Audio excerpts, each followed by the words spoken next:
Fala pessoal, tudo bem? Professor Thiago Medeiros, vou trabalhar com vocês agora teoria geral das provas, introdução aí para a gente ter uma base futuramente trabalhar as provas em espécie. Então vamos lá. A partir do conceito. Conceito de prova. Prova é todo ato, conjunto de atos, circunstâncias ou fato que tem por objetivo demonstrar e reconhecer a verdade do que existe ou ocorreu. Elementos de informação e provas. Primeiro ponto crucial e que é cobrado em prova. Primeiro, em relação ao elemento de informação, o que a gente tem que lembrar aqui é que esses elementos eles são produzidos na fase do inquérito policial.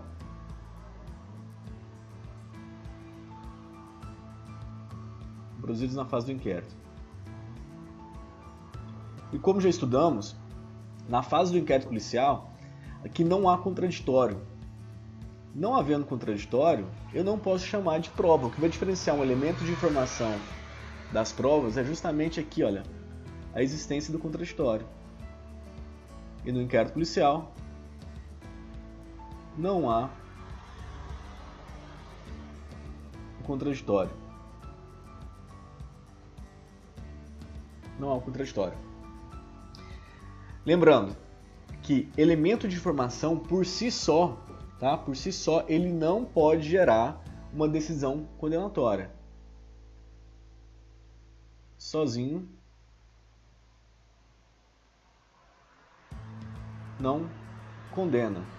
Então, elemento de informação, por si só, ele não pode levar uma condenação.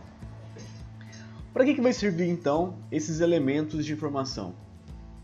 Primeiramente, para embasar as medidas cautelares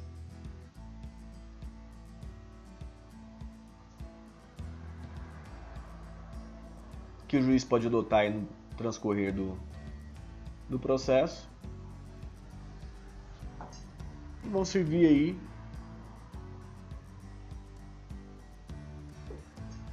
para a formação da opinião delitiva do Ministério Público para que ofereça a ação penal. Então aqui servem para ajudar na formação da opinio delicti.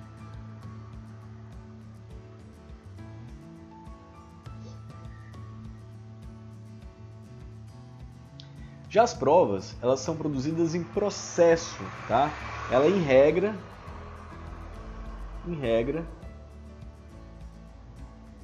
é produzida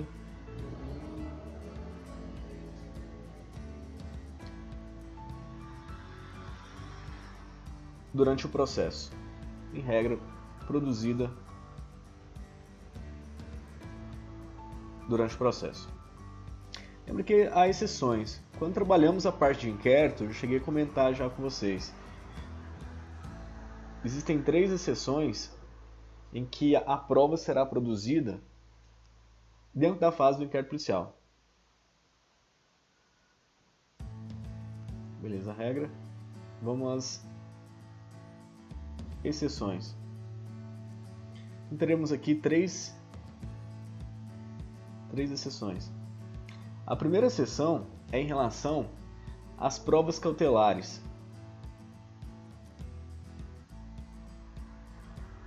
Coloquei como exemplo para vocês a interceptação telefônica.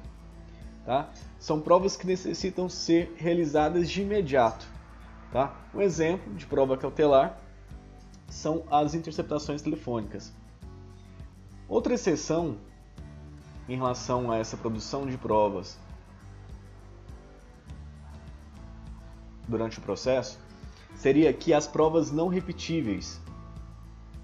Provas não repetíveis, que são aquelas provas baseadas em crimes que deixam vestígio. Então é obrigatório aqui ser feito a perícia e deve ser feito naquele momento porque não vai ter como repetir futuramente no momento do processo penal em si. Por isso deve ser feita aqui na fase do inquérito. Outra exceção está relacionada aqui em relação às provas antecipadas. Provas antecipadas. Essas provas antecipadas, elas também são produzidas na prova, na parte de investigação do inquérito policial. E o que ela vai diferir das outras duas é que nela o contraditório também será antecipado. Então aqui nós também temos o contraditório antecipado. Então imagine que o juiz que está lá na frente, lá, que cuida lá do processo penal, ele vai se antecipar dentro do inquérito policial para fazer esse contraditório, para participar aí do contraditório. O exemplo que eu dei para vocês em relação às provas antecipadas são testemunha aí em fase terminal, que possivelmente lá na fase do processo ela não conseguiria prestar depoimento, então é antecipado. Já aqui, olha, as provas cautelares e as provas não repetíveis também vai ter contraditório, só que esse contraditório aqui não será feito no inquérito policial. Aqui nós teremos o contraditório postergado ou diferido. Terá seu momento oportuno lá dentro do processo penal.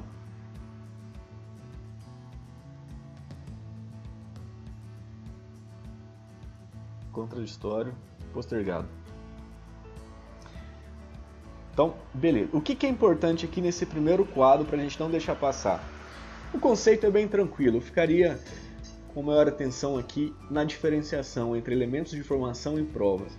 Esses elementos de informação produzidos na fase do inquérito policial, não há contraditório, sozinho um elemento de informação nunca vai condenar, e ele vai servir para quê? Embasar a medida cautelar e embasar a opinião delicti aí do Ministério Público para que possa oferecer a ação penal. Já em relação às provas, obviamente aqui já vou passar pelo crivo do contraditório, nesse caso tem que ter crivo do contraditório, por isso que é prova. E em regra, ela é produzida dentro do processo.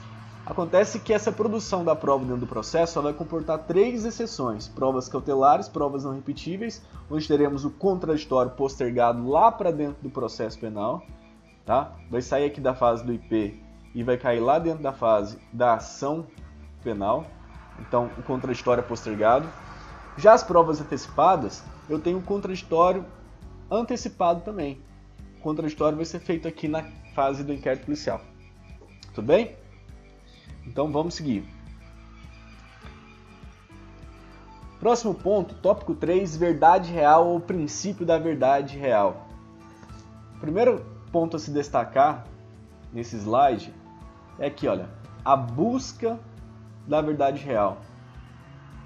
A busca da verdade real leva a 2 exceções importantíssimas dentro do processo penal, que o diferencia do restante do direito.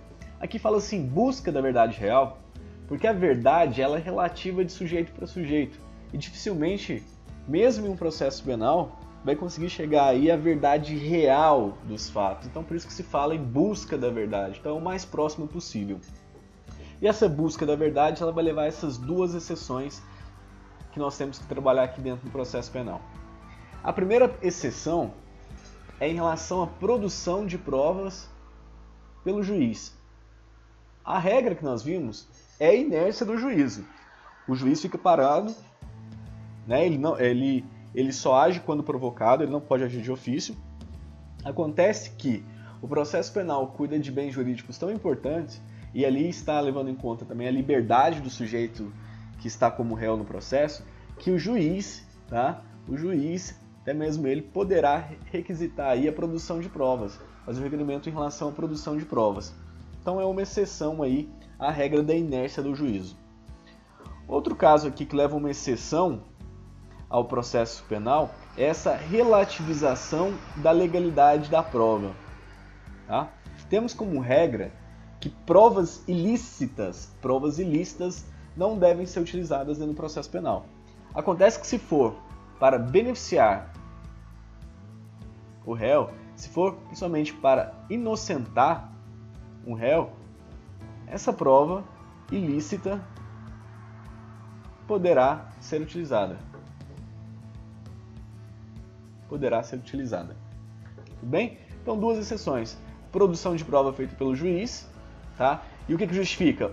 A busca da verdade real. O princípio da verdade real admite essa exceção em relação à produção de prova pelo juiz. Aqui a regra não é inércia, tá? Aqui ele pode se movimentar. e a relativização da legalidade da prova, caso seja para beneficiar, né, o réu. Próximo slide, meios de prova. Meios de prova são todos os recursos legais necessários para alcançar a verdade real, ou aproximar a ela, né? Como vimos que essa verdade real ela é muito relativa. Objeto. O objeto de prova são fatos relevantes ao processo penal. Seria aqui, olha, provar fatos relevantes ao processo penal. Então a busca da prova é provar fatos. Função. A função é convencer o juiz aí da versão apresentada pela parte. Versão apresentada pela parte. Essa é a função da prova. Dispensa probatória. O que não precisa ser provado dentro de um processo penal? Primeiro, direito federal. Qualquer juiz dentro do Estado brasileiro, né, dentro do Brasil, ele conhece o direito federal. Então não há necessidade de ser provado. Agora, segundo caso, direito estadual e municipal local. Isso aqui vai depender de cada caso. Se eu estiver com uma ação no estado de Minas Gerais e tiver que citar a legislação do Rio de Janeiro, nesse caso eu vou ter que anexar aos autos a prova daquela legislação. Eu não irei ter a necessidade de provar caso eu esteja citando dentro daquele processo no estado de Minas Gerais a legislação mineira. Nesse caso não há necessidade, mas se eu for citar legislação de outro estado, precisarei sim fazer essa prova, anexar aos autos aquela legislação. A mesma regra serve aos municípios. Vou pensar aqui o estado de Minas Gerais, eu estou com um caso aqui, olha, no Triângulo Mineiro, um caso em Uberlândia. O juiz da comarca de Uberlândia, ele conhece o direito municipal da cidade de Uberlândia. Acontece que ele desconhece o direito aqui, olha, de João Pinheiro, por exemplo. Portanto, se naquela ação movida na comarca de Uberlândia for necessário citar o direito municipal de João Pinheiro, será necessariamente requisitado que o sujeito coloque aos autos, anexe aos autos, aquela legislação municipal. Tá? Então deverá ser provado. Fatos notórios. Fatos notórios não há necessidade de prova. Exemplo de fatos notórios seria, por exemplo, feriados nacionais, lei da gravidade, fatos que não há necessidade, né, que notoriamente são sabidos por todos. Presunção legal absoluta.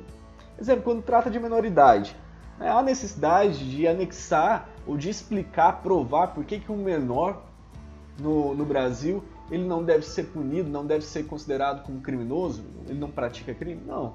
Tá? Isso existe a presunção legal absoluta, então isso não é necessário que isso seja anexado aos autos. Outro caso aqui seria também em relação ao adultério. Imagina que a defesa pede a tipicidade da conduta, ter sido denunciada por adultério. Não há necessidade de provar que o adultério não é mais crime, porque há uma presunção legal absoluta sobre isso. Fatos inúteis, aqui ele vai se dividir em fatos inúteis irrelevantes, aqueles que, apesar de estarem ligados ao fato criminoso, mas não têm relevância processual. E os fatos inúteis impertinentes, aqueles que, além de não ter relevância processual, também não estão ligados diretamente ao fato criminoso. E fatos impossíveis também dispensa probatória. Aqui é o sujeito quando ele fala que, por exemplo, que ele não cometeu o crime porque aquele dia ele tinha sido abduzido por ETs. Ou que ele estava incorporado, ou que foi a pomba gira que estava no corpo dele, não foi ele necessariamente que cometeu o crime. Não.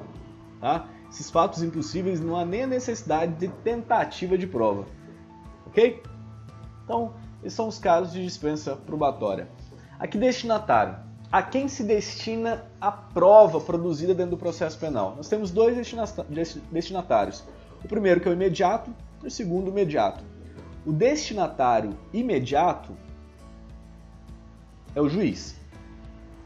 E o destinatário imediato são as partes, aqui podendo ser o Ministério Público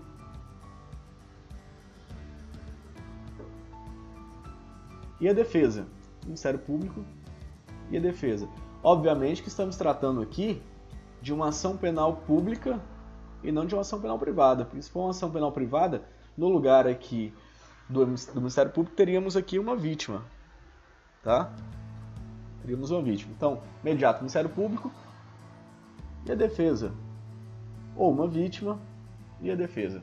Esses são os destinatários das provas. Lembrando que isso aqui é diferente, tá, dos destinatários do inquérito policial. Os destinatários do inquérito policial há uma inversão entre esses sujeitos. Seguindo, ônus da prova. Aí tem aquele clichê, né? A regra é que deve provar quem alega, tá? Deve provar quem alega. E cada parte do processo deverá provar coisas específicas. Exemplo, acusação. A acusação ela deve provar autoria, enquanto isso a defesa, negação da autoria. A acusação, a materialidade do crime, a defesa, a negação da materialidade. Além disso, a acusação é que deve provar dolo e culpa, agravantes e causas de aumento de pena. Já a defesa, excludente de licitude, lá do artigo 23, as atenuantes, causas de redução de pena e as causas de extinção de punibilidade, lá do artigo 107 do Código Penal. O que é interessante aqui é o seguinte, quando a acusação ela vai provar alguma coisa, ela precisa dar um grau de certeza sobre o que ela está alegando. Já a defesa não. Baseado no indúbio pro réu, basta que se gere aqui, olha, uma dúvida acerca da autoria, uma dúvida sobre a materialidade, uma dúvida sobre a existência de uma ilicitude ou não. Tudo bem? Lembrando que além de acusação e defesa, no processo penal, por razão aí do princípio da busca da verdade real, também teremos aí como sujeito de produção de prova o juiz, tá? Não se esqueçam disso lá do nosso comecinho da aula, lá do primeiro slide. Seguindo, classificação das provas. Como é feita aí essa classificação das provas? A primeira classificação é em relação ao objeto. Seria essa classificação aqui, olha, a relação com o fato a ser provado. Relação com o fato a ser provado. E eu classifico indireta e indiretamente. A prova direta, ela vai ter ligação diretamente com o fato. Como funciona isso? Refere-se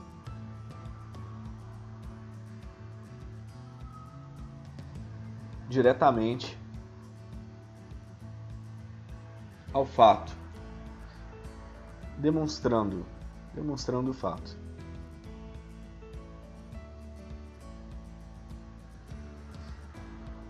Demonstrando. O exemplo disso aqui, gente, é uma filmagem que consegue captar o momento do crime. Imagina que foi um homicídio a facadas, por exemplo, e essa filmagem ela consegue captar todo o fato criminoso. Todo o fato criminoso. Já a classificação indireta, ela é apenas um indício. É um indício. Nesse caso aqui, como nós não temos a filmagem ou qualquer outro tipo de prova que demonstre de forma cabal a relação com o fato a ser provado, aqui nós vamos precisar de um instituto que nós chamamos processo de ilação. É um processo baseado aí na imaginação,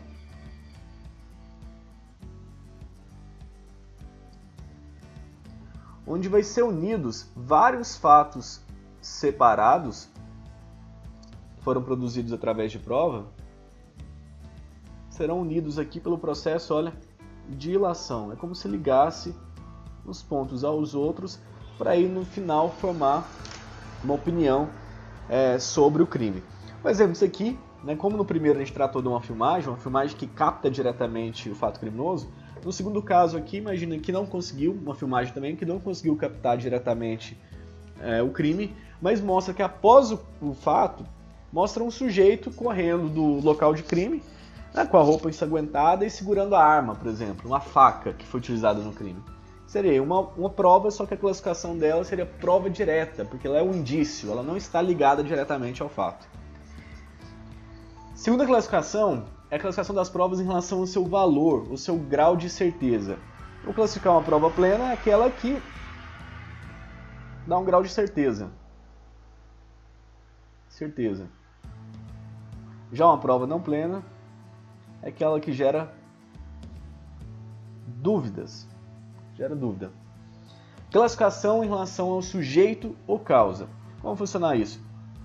A prova em relação ao sujeito eu chamo de pessoal, em relação à causa eu chamo de real. A prova real é aquela que emerge dos fatos. Exemplo aqui, arma do crime, sangue da vítima, sangue do suspeito, impressão digital. Tudo são provas reais que emergem dos fatos. Já a prova pessoal, ela decorre do conhecimento de alguém. Conhecimento de um intermediário, conhecimento de alguém. Exemplo disso aqui é a prova testemunhal, é o testemunho de alguém.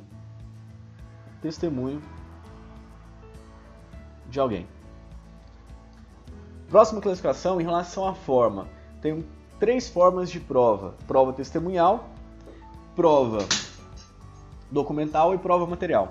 A prova testemunhal é aquela que é baseada na afirmação de alguém. Baseada, então, na afirmação de alguém. Já a prova documental, isso aqui é muito importante. A gente tem que entender que ela é baseada em um conjunto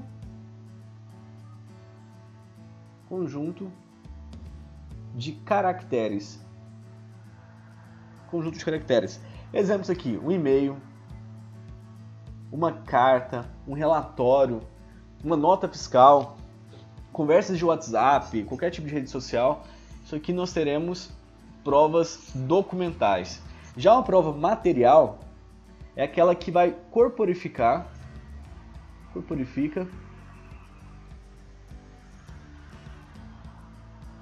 um elemento do crime.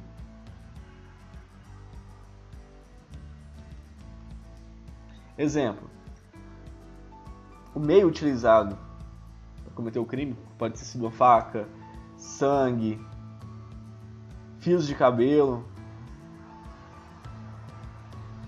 É tudo ali que vai poder emergir do local do crime que eu posso utilizar ali como prova. Próxima classificação em relação à previsão legal. Tem as provas nominadas e as provas inominadas. As nominadas é que estão previstas em lei.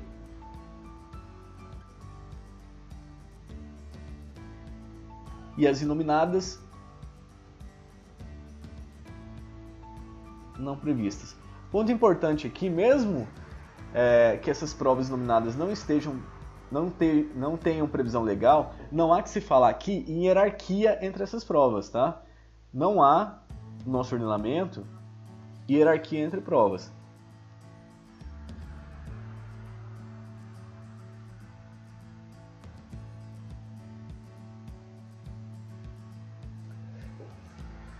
Próxima classificação em relação à legalidade das provas. Tem as provas legais, que também posso chamar de lícitas. Provas lícitas. E tem as provas ilegais. Aqui há uma dupla classificação. As provas ilegais eu posso chamar de ilícitas. Posso chamar de ilegítimas. Como vai funcionar isso? As provas ilícitas são aquelas que violam direito material. Alguma regra lá do direito penal. Então, viola direito material. O que seria um exemplo disso aqui? Imagina que o sujeito ele viola uma carta para conseguir uma prova. A violação de correspondência não é crime? Então aqui há uma violação de direito material, por isso ela é classificada como ilícita. Violação de correspondência para obtenção de prova. Violação de correspondência. Já as provas ilegítimas, aqui há uma ofensa em relação ao direito processual. Então não é respeitado na produção da prova alguma norma processual. Exemplos aqui, estou mantendo com vocês os mesmos exemplos que eu usei no presencial, é o laudo pericial. Laudo pericial, feito, confeccionado por apenas um perito não oficial. Por que isso aqui vai contra a norma processual? Porque a norma processual diz que para peritos não oficiais são necessários 2. Então, aquela prova ali não teria valor, seria uma prova ilegítima, Tudo bem? Seguindo o próximo tópico, meios de prova. Então, como funciona? A regra para a produção de provas é a liberdade de utilização de qualquer meio para chegar a uma prova. Só que o próprio CPP ele vai trazer algumas exceções. Por exemplo, estado civil, idade. Estado civil vai ser demonstrado pela certidão de casamento. E a idade por qualquer documento que demonstre. Exemplo, aí, uma certidão de nascimento ou um RG, uma carteira funcional. Tudo bem? Então são exceções aí em relação à liberdade de produção de prova. Seguindo ainda no mesmo contexto de meios de prova, nós vamos abordar aqui uma limitação a essa produção. Mesmo sendo livre, né? Mesmo a liberdade dos meios sendo a regra, ela vai ser limitada aqui pela legalidade das provas. Então, aqui vem um texto. A liberdade dos meios também é limitada pela legalidade das provas, pois provas ilícitas não são admitidas no processo, assim como as derivadas das ilícitas. Como que funciona essa história aí de derivadas das ilícitas? Pense o seguinte, não tem aquela historinha que provavelmente quem aí já está estudando pesado para o PMDF já deu uma olhada nisso aqui, olha, que é a teoria dos frutos da árvore envenenada. Imagina que você tem uma árvore que é uma prova ilícita e tudo aquilo que derivar dessa prova ilícita, esses frutos, também são considerados ilícitos, né? São considerados aí envenenados pela árvore, que é a prova principal, que é a prova primária ilícita. Vamos lá, como funciona essa teoria? Também é conhecida como teoria da prova ilícita por derivação. Ela tem previsão legal, está lá no artigo 157 do CPP, no parágrafo 1º, na primeira parte, onde diz o seguinte: são inadmissíveis as provas derivadas das ilícitas.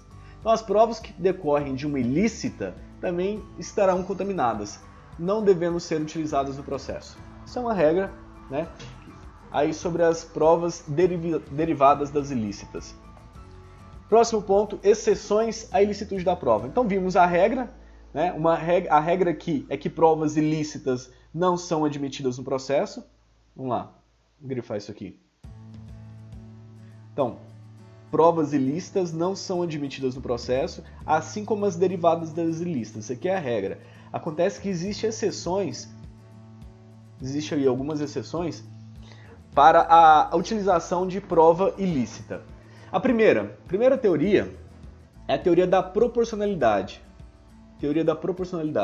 Essa teoria da proporcionalidade ela está ligada àquele primeiro tópico que foi trabalhado em relação à relativização da legalidade das provas, que eu abordei com vocês lá quando eu falei do princípio da busca da verdade real. O que diz essa teoria da proporcionalidade? Que uma prova, se ela for utilizada para defender o réu, com a finalidade de defender o réu, mesmo sendo ilícita, o juiz deve aceitá-la. Como funciona? Quando uma prova de origem ilícita é apresentada com a finalidade de defender o réu, o juiz deve aceitá-la. pois entre a formalidade na produção da prova e o risco de prisão do réu inocente, o direito fundamental da liberdade deve prevalecer. É isso que diz a teoria da proporcionalidade. Lembrando que é uma teoria aplicada no Brasil e existe previsão legal para ela. Próxima teoria, a teoria da descoberta inevitável.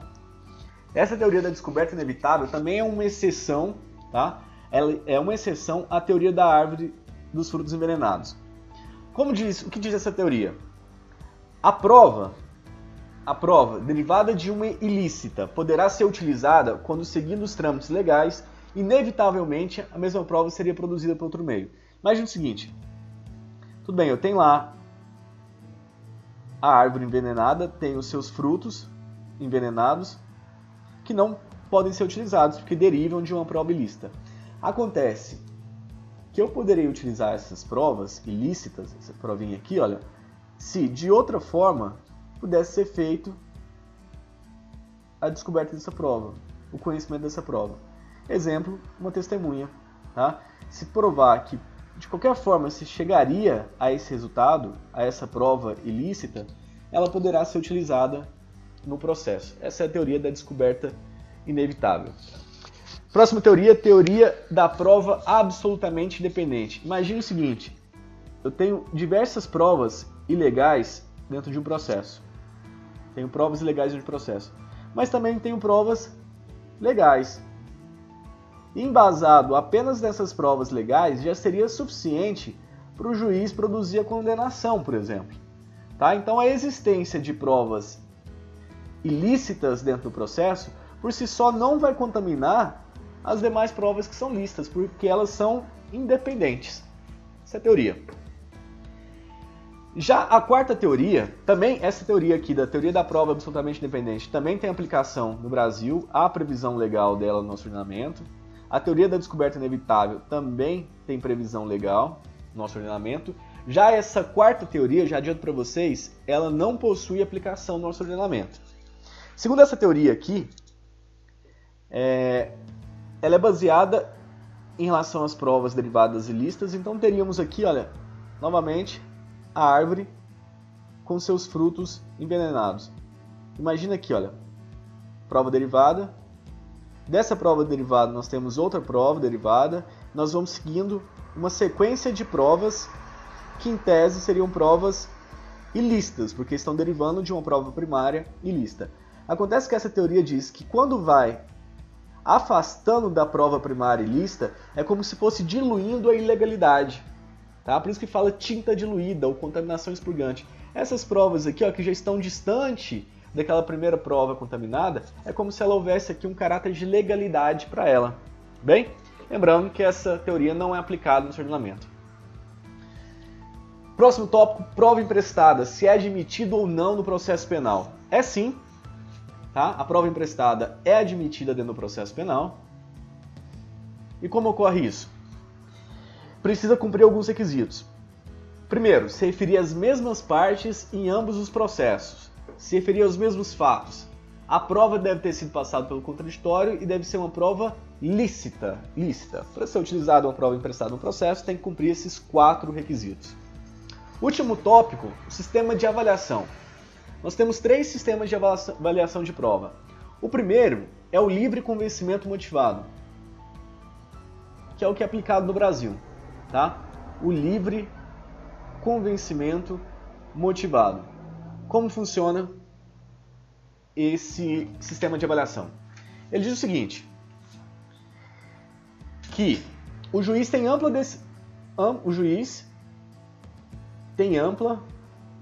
liberdade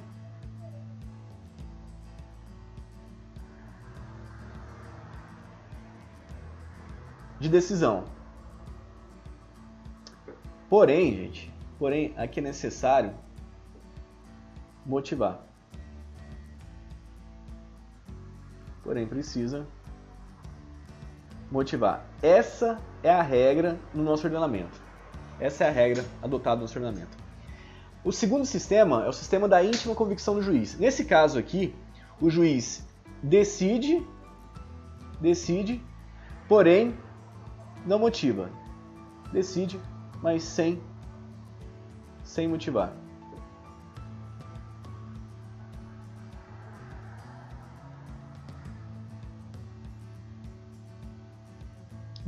Decide, mas não motiva. Decide, mas não motiva. A doutrina diz que há um resquício ainda desse sistema no nosso ordenamento jurídico, que seria lá no tribunal do júri. Tá? Então aqui seria um resquício desse sistema da íntima convicção, tribunal do júri. Porque lá o júri, os jurados, eles vão decidir sem precisar motivar. Então é um resquício desse sistema. E o último sistema de avaliação é o sistema da verdade da legislação. Nesse sistema aqui, a legislação, o legislador ele já estabelece um peso, uma pontuação, digamos assim, para cada prova, um valor para cada prova. Então seria comparado aí o valor dessa prova para se chegar ao final a uma decisão judicial. Então nesse sistema, obviamente, não é adotado no nosso ordenamento, né? Nesse sistema,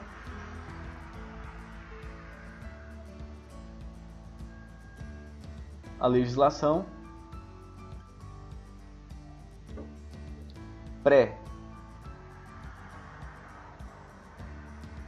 estabelece o valor das provas. Sistema que não é adotado no Brasil, também conhecido como sistema tarifado.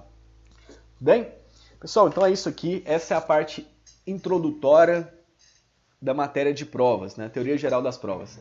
Então até a próxima.